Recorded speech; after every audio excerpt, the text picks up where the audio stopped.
जहां तक माननीय मुख्यमंत्री महोदय की बात है तो कोई क्षेत्र अब उत्तर प्रदेश में ऐसा बचा नहीं है जो आपकी नजर में ना हो। इसलिए सिर्फ इतना तारुफ करूंगा कि कोई बज़्म हो कोई अंजुमन, ये शार अपना कदीम है। कोई बज़्म हो कोई अंजुमन, ये शार अपना कदीम है। जहां रोशनी की कमी मिली वहीं एक चिराग जला दिया। ये तो अपने मुख्यमंत्री महोदय का तारुफ है। उनसे बहुत अदब के साथ गुजारिश करेंगे इस मौके पर अपने सद्विचारों से अभी सिंचित करने की महान कृपा करें माननीय मुख्यमंत्री महोदय श्री अखिलेश यादव जी।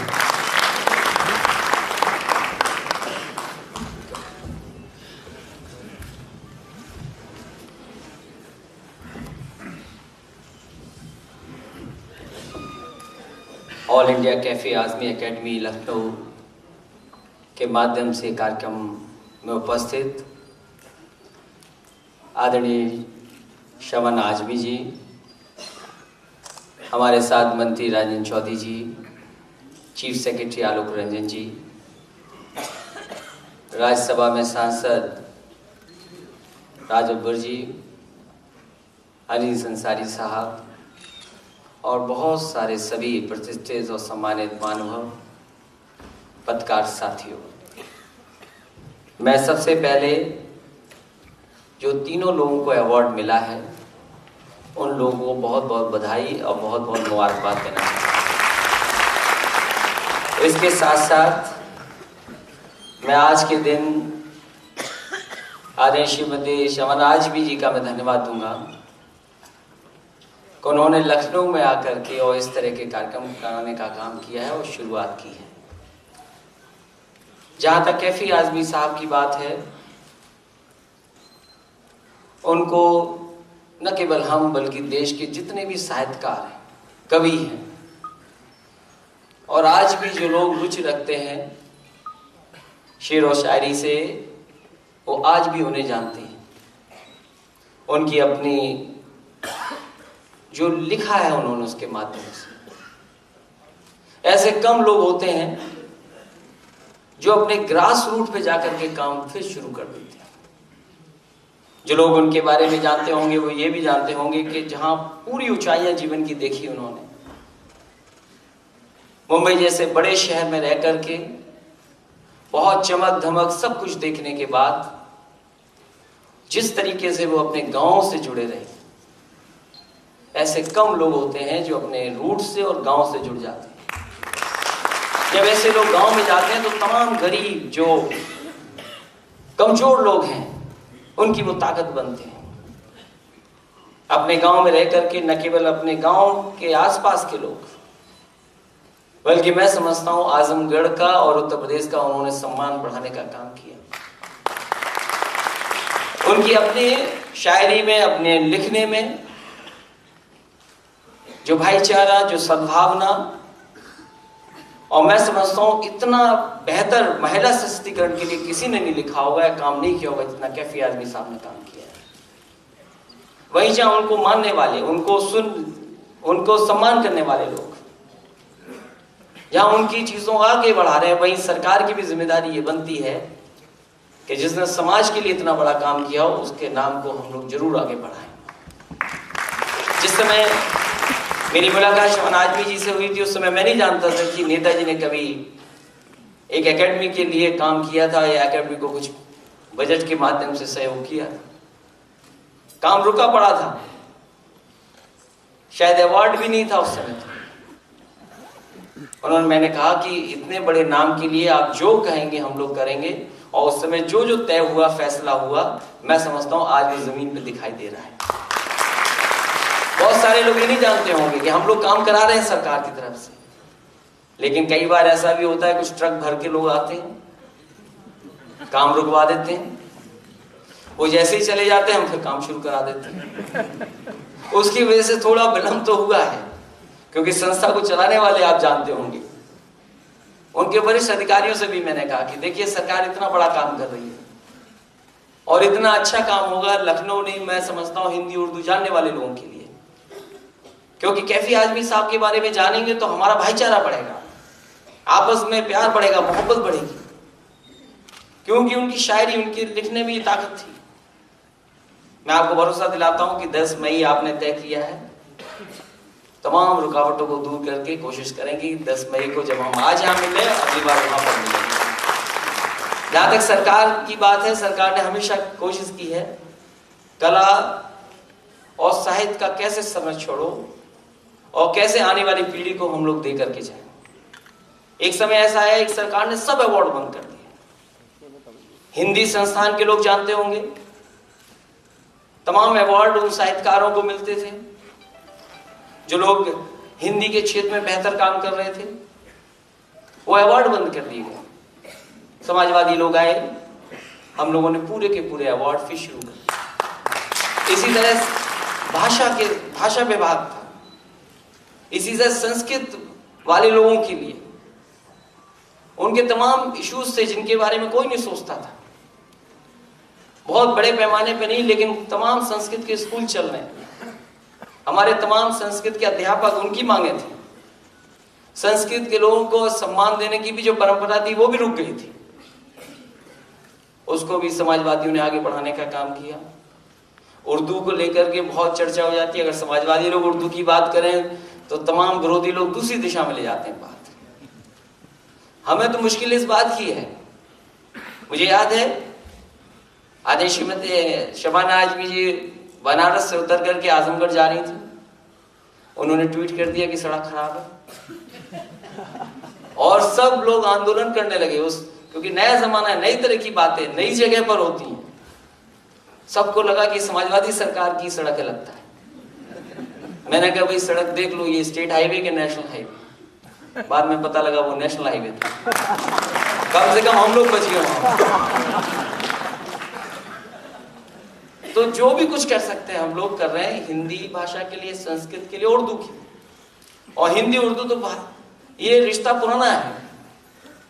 ये दोनों भाषाएं, दोनों पता नहीं क्या हिंदी और उर्दू में कितना मिलन है। बहन तो है ही, लेकिन कोई पता ही नहीं लगता। बहुत सारे लोग बता ही नहीं सकते हम हिंदी बोल रहे हैं कि उर्दू बोल रहे हैं, क्योंकि कई बार पता ही नहीं लगता। हिंदी उर्दू इतनी मिली हुई भाषा है और ये हमारी पुरानी भाषा है। ये हमारे समाज को जोड़ने वाली भाषा है। इसलिए जो कोई भी इस क्षेत्र में काम कर रहा है, मैं समझता हूं सरकार की जिम्मेदारी बनती है उन लोगों का सम्मान करना, उन लोगों को आगे बढ़ाना। इसी तरह बेगम अख्तर, ये लखनऊ शहर और उत्तर प्रदेश खासकर, उत्तर प्रदेश में मैं कह सकता हूं लखनऊ खासकर, पूरे देश में अगर नजर डालें तो ये हर चीज का सेंटर बन सकता है। ये आर्ट का सेंटर हो सकता है, कल्चर का सेंटर हो सकता है, ट्रेडिशंस का सेंटर हो सकता है, और खाने पीने का तो मुकाबला ही नहीं कुछ। ये बिल्कुल देश की, मैं समझता हूं हर चीज की राजधानी है। लेकिन लोग तो यही समझते हैं कि पॉलिटिक्स की राजधानी है केवल। लेकिन जितना यहाँ छिपी हुई चीजें हैं जो लोग जानते होंगे, हालांकि बदल रहा है लखनऊ भी।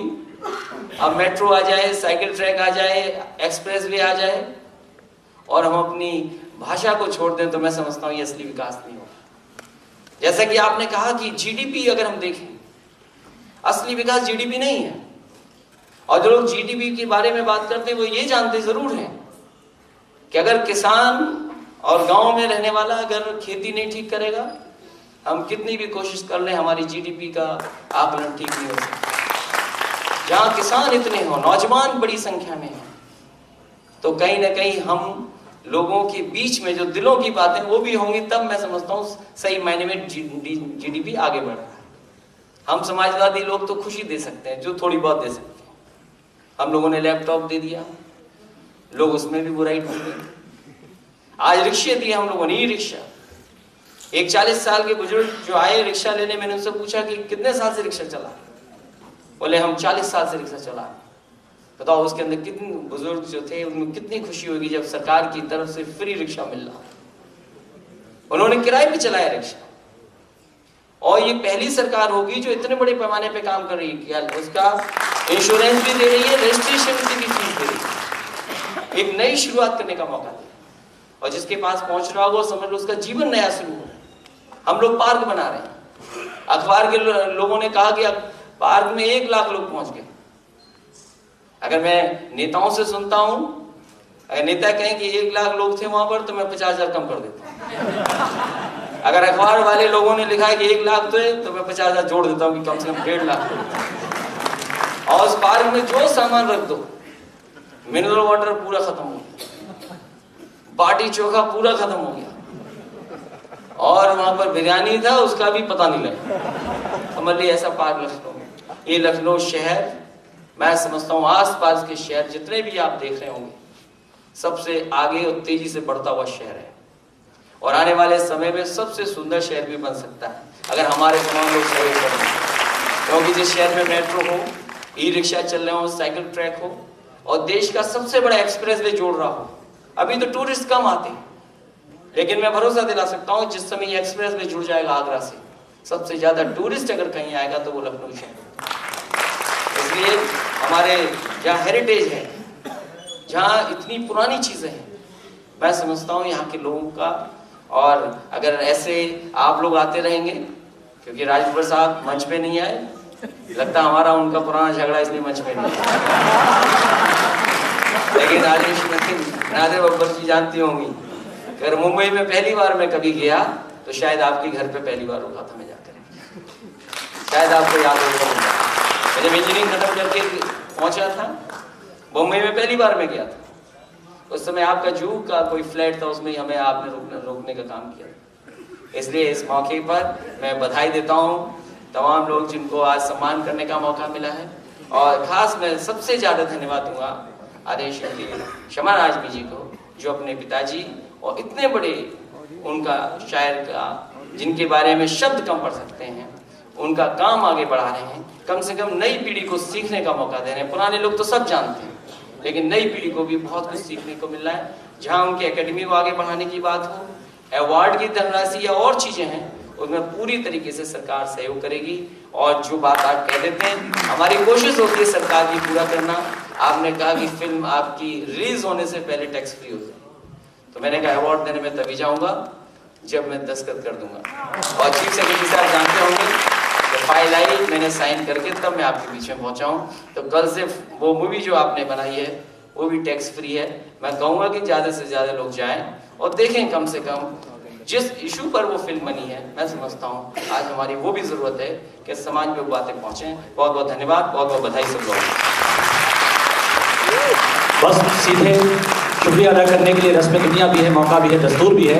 एक ऐसी रस्म होती है जो दस्तूर का दर्जा रखती है, वो दस्तूर की रस्म अदा करने के लिए मैं बहुत अदब के साथ अपने संरक्षक, अपने सरपरस्त जनाब लैथ जाफरी साहब, जो किसी तारुफ के मोहताज नहीं है, लखनऊ का बच्चा बच्चा और थिएटर और आर्ट से जुड़ा हुआ बच्चा बच्चा उनको जानता है, मैं उनसे गुजारिश करूँगा कि हम सब की जानिब से और ख़ास तौर पर अपनी अकेडमी की जानिब से हदिया तशक्कुर पेश करने की जहमत गवारा करें जनाब लैथ जाफरी साहब।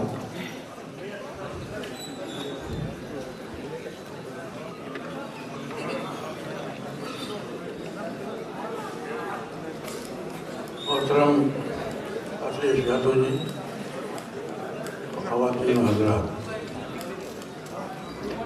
मैं शुक्रगुज़ार हूँ अकेडमी की तरफ से और आप सब की तरफ से कि अखिलेश जी ने इतना अपना कीमती वक्त हमको दिया और बहुत कीमती वादे किए, जिसको सुनकर आप भी खुश हुए, हम भी खुश हुए, और उस दिन और खुश होंगे जब वो वादे पूरे हो जाएंगे।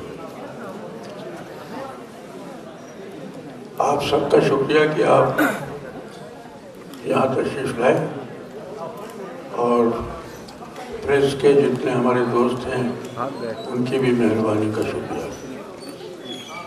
कैफी साहब के दो शेर मैं आपको इसलिए सुनाऊंगा कि ये All India Kaifi Azmi Academy उन्हीं उसूलों पर चल रही है जो इन अशार में बयान है।